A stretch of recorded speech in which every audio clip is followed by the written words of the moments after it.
my goodness. Mayer is turned. He's upside down. The caution is out. And now the question becomes, who was leading at the time of caution?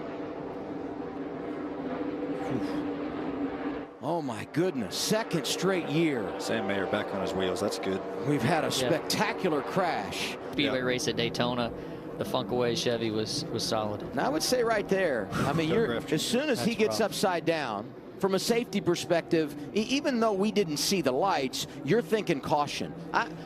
I think Allgaier's got a chance here. And who knows how quick they were to rule it and hit the button. What is it, the lights? It's not the lights. Oh, okay. It is when they hit the button. So the lights are a nice gauge. Yeah. But the reality is the caution could have come out before that for sure. Yeah, that's going to be interesting what they say about the 7 and the 20. You know, it's kind of like they moved down together. That's going to be interesting. There's a lot of stuff going on there. Yeah, and I guess I'm saying 7 because I'm taking the 20 out of the equation just because he was below the double yellow line. But as you said, maybe NASCAR says got forced. He's forced down there, and we're not going to I'm sure he's enforce the rules. Oh, he obviously said he got forced down there. He's team forced. It's a crazy finish. Luckily, that one didn't flip like Maya Snyder did last year. And catch the fence. Unfortunately, he flipped, but I'm happy he didn't catch anything. How many times, though, do you see the grass grab one of these vehicles and send it out of control? Here, the grass actually caught him and flipped him back onto all 4 tires.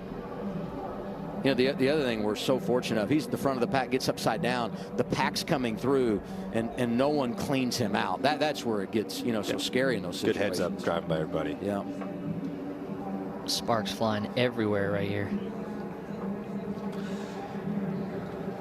Yeah, watch when he gets to the grass, and then right in here, it's going to catch it and send him back over. Hey, wait a minute.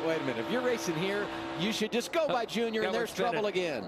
3 to go on the stage. My goodness. And a major hit for Dexter Stacy. Blaine Perkins with huge damage. He hit the end of the wall, Joey. Great where he kicks out like that. Oh, my. Debris everywhere.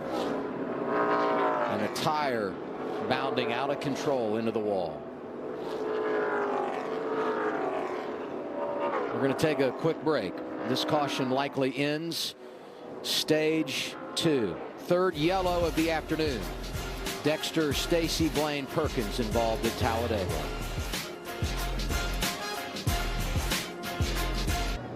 Third caution of the day at Talladega has turned into a red flag. It's Blaine Perkins climbing from the 0-2. AMR safety team was right there to be by his side. And they needed to respond quickly because his crash was spectacular.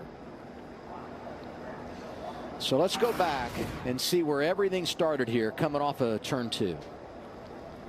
So we're going to see a spin from the middle, the 66. He's going to come down and hit the inside wall very, very hard. And this is where the wall kicks out right there. And that shot doesn't do justice. And look at this car. Barrel rolling down the backstretch. And that wasn't the half of it.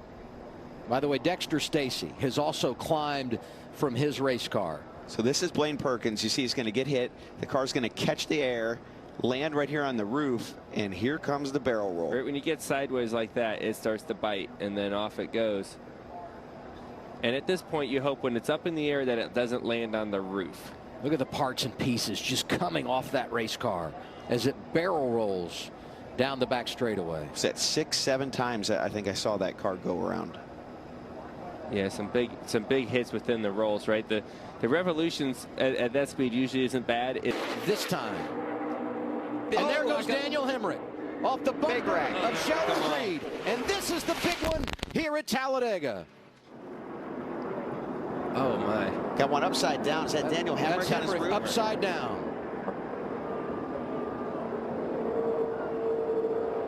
Most of the field is caught up in this wreck. Only a handful of cars are driving by us right now. I hope Daniel's okay. Second time today we've had a car upside down. Late block and then kind of causes the big one, and everyone's right there And there is some massive hits. A lot of cars to the outside wall. Yeah, and pretty much all the cars behind get caught up in this thing somehow. I think, Joey, the closing rate was faster than Daniel could anticipate. He had just gotten too far out. And that just, it's a rubber band and it snaps back as you see him flipping over the 11 car, Daniel Hemric. And the safety, the AMR safety team rehearses this to make sure with the driver inside, you turn that vehicle back over very calmly, set it down very easily to protect the driver inside the cockpit of that race car. Sometimes the process can seem slow and you think urgency, but when you've been in communication with the driver, you want to make sure you do that as delicately as possible, keeping their safety in mind. Yeah, you don't want the car to come slamming down. And there's Daniel Hemric.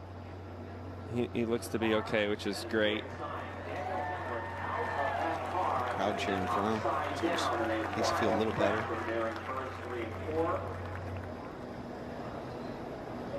Glad to see that.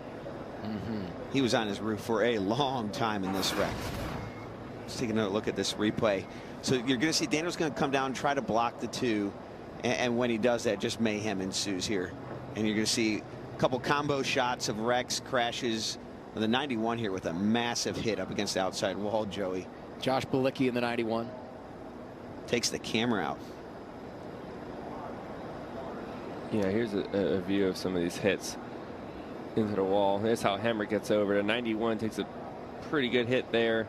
Riley Herbst looked like in the 98 riding right underneath of Hemric as he went up on the wall. Chandler Smith got heavy damage. You see a lot of these guys on the bottom, some damage, maybe not that bad, right? They're all kind of out of control spinning, but all the big hits really happen on the outside of the wall. Three Fords have separated themselves. A big push coming now for Harvick. Oh, and around goes a couple cars. Preece upside down. He's barrel rolling through the grass. Ryan Preece upside down in the infield.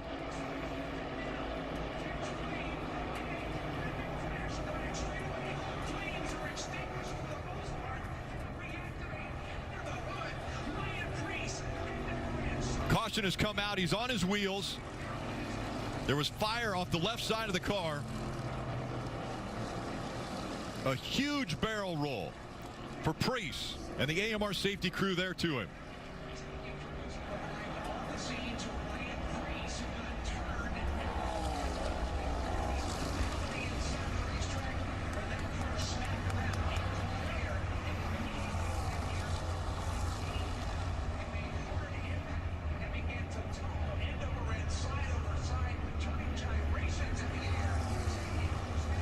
It's been a long time since we've seen a car get up in the air like that. Think back to Elliott Sadler.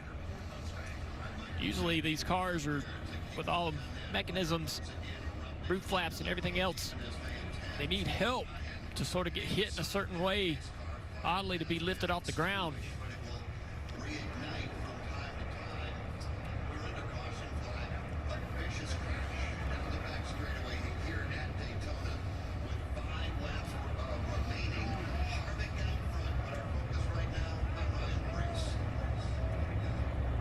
The medical team down there attending to Ryan.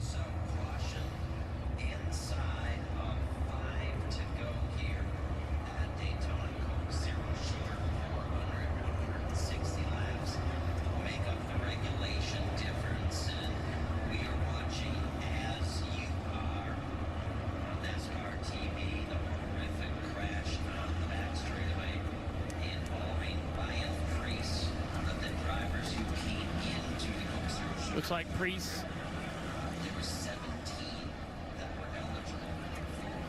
See him with his helmet off, coming out of the car.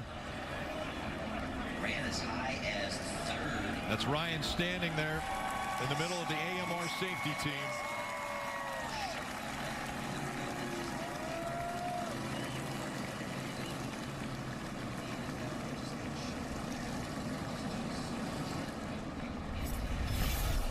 Take another look at how this happened.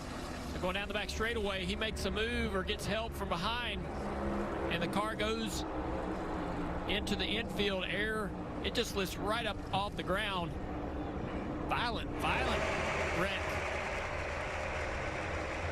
Gets a push from the 43 car, and it's airborne. I mean, I thought that maybe it hit, you know, the road course or some curbing or something on the road course, the kink.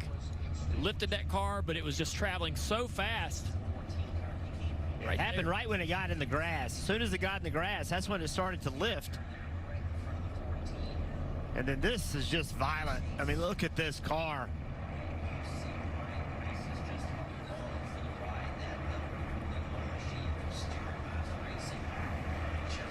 That is just amazing that something that weighs over 3,500 pounds get in the air like that. It looks like a toy car flying through the air. But as you mentioned, Jeff, 3,500 pounds.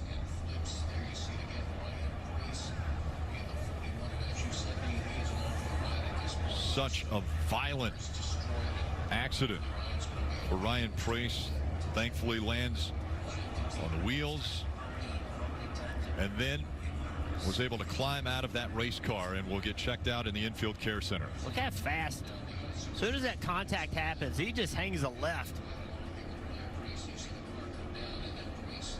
You said it, Jeff. As soon as the car touches the grass, something about that gap or the air or something changes, and up in the air it goes right away.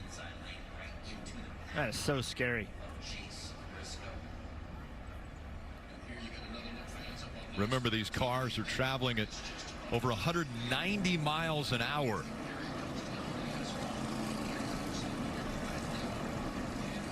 We've seen barrel rolls, but when it climbs into the air, I mean, even right there, multiple flips. 10. Every 10 time flips. it leaves the ground. All the dirt and everything that gets inside that car. It's just wild how fast that car was sideways and in position to get airborne. Terrifying, you know? This was common, though. I mean, years ago, 15, 20 years ago, these were the type of wrecks we expected to see at Daytona and Talladega. And NASCAR has changed a lot of things about these cars to try to keep them on the ground. And for the most part, unless the cars find themselves in these odd situations, it works. That right there looked exactly like what we would see in 1985, in 1990, 1995, the way this car went up in the air and barrel rolled down the back straightaway. Well, I know wife Heather is watching. They just welcomed Rebecca Marie to their family August 7th. As I mentioned, Ryan Preece climbed out of the car. They put him on a stretcher. You see him lying down. They'll go to the infield care center. He'll get checked out, and we will keep you updated